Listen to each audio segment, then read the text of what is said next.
Isu minyak masak paket tak pernah lekang sejak dahulu. Cerita berkenaan ketirisan.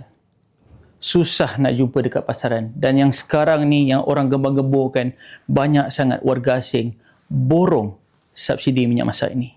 Ya betul, penguatkuasaan sentiasa dijalankan namun ketirisan tetap berlaku. Oleh itu, pada April 2024, KPDN telah melancarkan ini.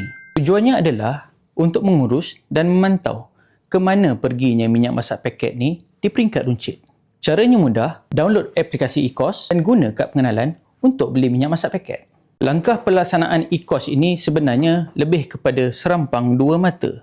Yang pertama, kita dapat memantau rekod penjualan di peringkat runcit. Dan yang kedua, bila beli guna IC, rakyat Malaysia sajalah yang dapat beli minyak masak paket ni. Aplikasi ini dikembangkan secara berperingkat ke seluruh negara sehinggalah pada hari ini.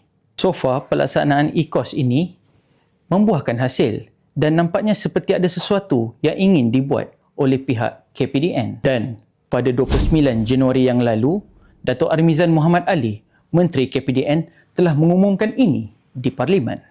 KPDN akan mewartakan peraturan untuk membuat larangan pembelian oleh warga asing melalui peruntukan di bawah peraturan Kawalan Bakalan dengan punca kuasa Seksyen 6 Akta Kawalan Bakalan 1961, dan insya-Allah kita telah sedang berbincang dengan Jabatan Peguam Negara dan kita akan menguatkuasakan larangan melalui kuatkuasa undang-undang itu bermula pada 1 Mac 2026 ini.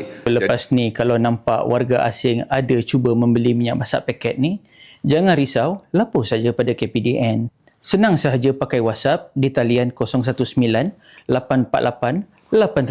Dan jika tuan-tuan dan puan-puan inginkan banyak lagi info berkaitan ke penggunaan, jangan lupa follow page ini.